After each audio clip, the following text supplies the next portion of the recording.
के माध्यम से पिछले दिन आपने हिस्ट्री के ऑब्जेक्टिव कई प्रश्नों से अवगत हुए। आज मैं आपको उस कड़ी को आगे बताने जा रहा हूं ताकि आपके आने वाले सभी तरह के परीक्षाओं में मदद मिल सके। अभी आप सभी छात्राओं से मैं प्रश्न करूंगा, आप उनके उत्तर देंगे। प्रश्न है इतिहास के अत्यंत महत्वपूर्ण कि अब आप बताएंगे कि इब्न बतूता की भारत यात्रा को जिस शताब्दी से संबंधित माना जाता है वह कौन सा शताब्दी था? 13वीं 14वीं बताइए। 13वीं शताब्दी नहीं, 14वीं शताब्दी था। कौन सी शताब्दी थी? 14वीं शताब्दी शताब्दी थी। चलिए आगे बताइए आप। फ्रांसवा बर्नियर जिस देश से भारत आया था उसका नाम क्या था? फ्रांस। गुड। इब्न बतूता के अनुसार उसे मुल्तान से दिल्ली की यात्रा में जितने दिन लगे थे उनकी संख्या कितनी थी? 40। रिहला के रचनाकार का नाम क्या था? Ibn Battuta. मध्य एशिया के रास्ते होकर इब्न बतूता सन 1333 में स्थल मार्ग पहुंचा था। वह मार्ग का नाम? सिंध। अल ब्रूनी किसके साथ भारत आया था? महमूद गजनवी। इब्न बतूता किस देश का निवासी था? मोरक्को। इब्न बतूता किस देश का यात्री था? मोरक्को का। इब्न बतूता ने अपनी यात्रा का विवरण किस भाषा में लिखा था? फारसी में। गुप्त काल में कौन चीनी यात्री भारत आया था? इत्सिंग। दिल्ली से दौलताबाद किस शासक ने अपनी राजधानी परिवर्तित की? मोहम्मद बिन तुगलक ने। मोहम्मद बिन तुगलक ने ना? जी सर। वास्को डी गामा कब भारत पहुंचा? 17 मई 1498 को। 17 मई 1498 ईस्वी को ना? जी। किस शासक ने अपनी राजधानी दिल्ली से दौलताबाद परिवर्तित की? मोहम्मद तुगलक ने। गुड, बहुत अच्छा, आप सभी को याद है। शेख मोइनुद्दीन चिश्ती की दरगाह कहाँ स्थित है? अजमेर में। उत्तर भारत में भक्ति आंदोलन का आरंभ किस संत ने किया? रामानंद ने। रामानंद जी, जो कि कबीर के गुरु। कबीर के गुरु भी थे। जी सर। वीर शैव जिसको कि लिंगायत भी कहा जाता है, आंदोलन के जनक कौन थे? बासवन्ना। तलवंडी में किस प्रसिद्ध संत का जन्म हुआ? गुरु नानक का। अंडाल किस तरह की महिला थी? महिला संत। महिला संत। हाँ, महिला संत। अंडाल। कुछ महिला संतों का नाम बताइए। अंडाल, मीरा, क्राइकल, ये तीनों थी महिला संत। महिला संत व्यक्ति में पूछा गया है ना? जी सर। आइन ए अकबरी किसने लिखा? अबुल फजल ने। तमिल क्षेत्र से संबंधित मणिक्य वचनकार की दो विशेषताएं क्या थी? शैव अनुयायी तथा तमिल में भक्ति गीत के रचनाकार से। गुड। जगन्नाथ का शाब्दिक अर्थ क्या होता है बच्चों? संपूर्ण विश्व का स्वामी। मारीची कौन थी? एक बौद्ध देवी। 8वीं से 18वीं शताब्दी तक वैदिक देवकुल के जो 3 देवता पूरी तरह गोंडा हो गए वे कौन थे?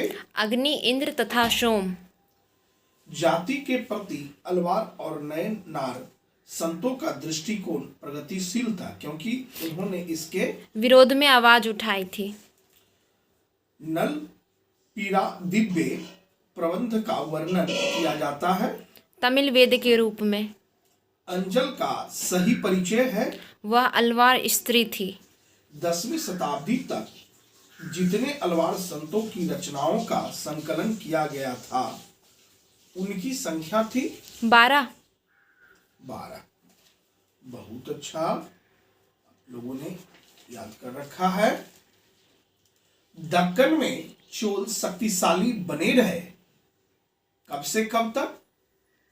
9वीं से 13वीं शताब्दी तक।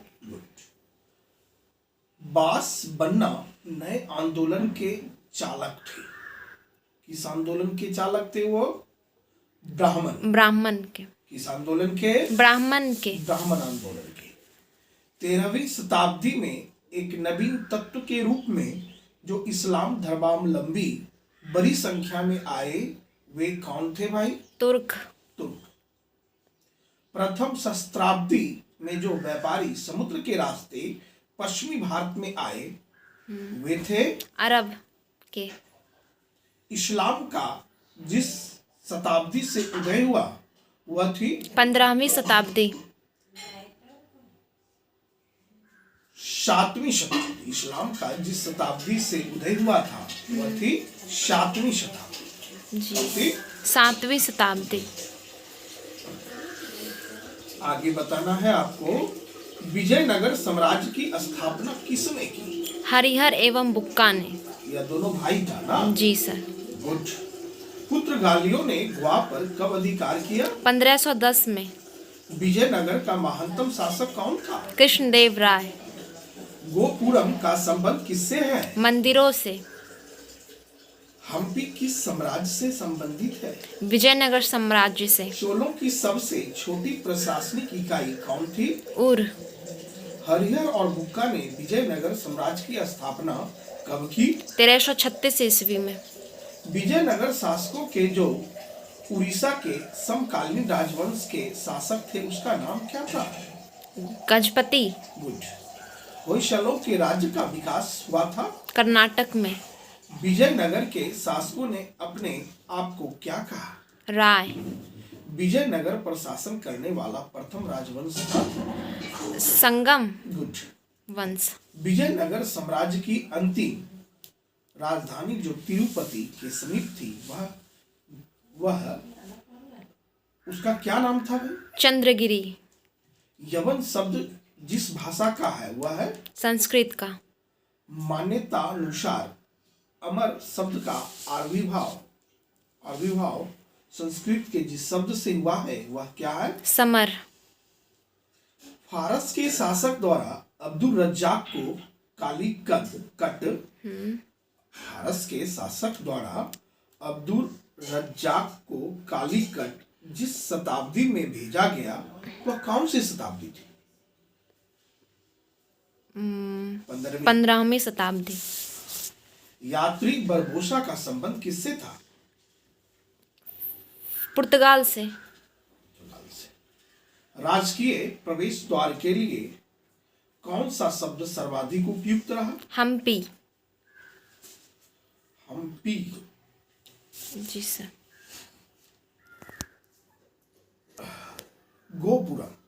गोपुरम। हम्पी नहीं हो। राजकीय प्रवेश द्वार के लिए कौन सा शब्द सर्वाधिक उपयुक्त रहा? तो गोपुरम। जी सर। क्या रहा? गोपुरम। पुनः एक बार प्रश्न यह, राजकीय प्रवेश द्वार के लिए कौन सा शब्द सर्वाधिक उपयुक्त रहा? गोपुरम।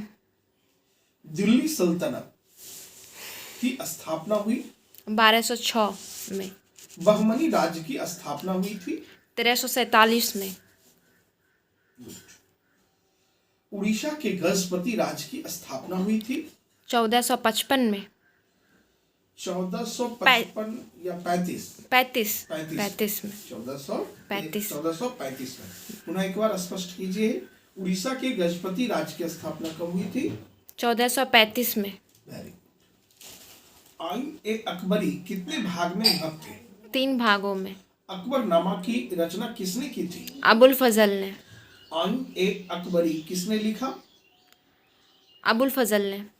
कुतुब मीनार का निर्माण किसने शुरू किया? शाहजहां ने। नो, कुतुबुद्दीन कुतुबुद्दीन ऐबक ने। इतने महत्वपूर्ण प्रश्न को आप चुप करती हैं। पुनः बताइए, कुतुब मीनार का निर्माण किसने शुरू किया? कुतुबुद्दीन ऐबक ने। दीन इलाही संबंधित है किससे? अकबर से। कुछ 16वीं सदी में भारतीय गांवों में जो अनेक बाहरी ताकतें हुई वे थी थे मुगल राज्य थे, व्यापार था, मुद्रा और बाजार था। प्रश्न 16वीं सदी में भारतीय गांव में जो अनेक बाहरी ताकतें हुई वे थे मुगल राज्य, व्यापार, मुद्रा और बाजार। बच्चों, मैं आपको बता दूं, मुगल कालीन ऐतिहासिक स्रोतों में शामिल ऐतिहासिक ग्रंथ है, सरकारी तथा गैर सरकारी दस्तावेज है, उस कालांश में बनी इमारतें एवं स्मारक है। अगला प्रश्न है कि मुगल काल में भारतीय फारसी स्रोत किसान के लिए आमतौर पर क्या प्रयोग करते थे? तो कई प्रयोग करते थे, जैसा कि आप जानती हैं, रैयत या रियाया, मुंह, जरियान, आसामी या किसान, ये सभी ये लोग आमतौर पर प्रयोग करते थे। मुगल काल में भारत में सबसे ज्यादा उगाए जाने वाले फसलें कौन सी थी? जैसा कि आप जानते हैं, चावल, गेहूं, ज्वार, बाजरा आदि। क्या क्या था? गेहूं, चावल, ज्वार, बाजरा इत्यादि इत्यादि मुगल काल में उगाए जाने वाली फसलें थी। बाबर के संस्मरणों का मूलतः सही नाम एवं भाषा क्या है? तो आप जान लीजिए, बाबर ए नामा नहीं, तुजुक ए बाबरी एवं तुर्की। तुजुक ए बाबरी, मुझे ना? जी सर।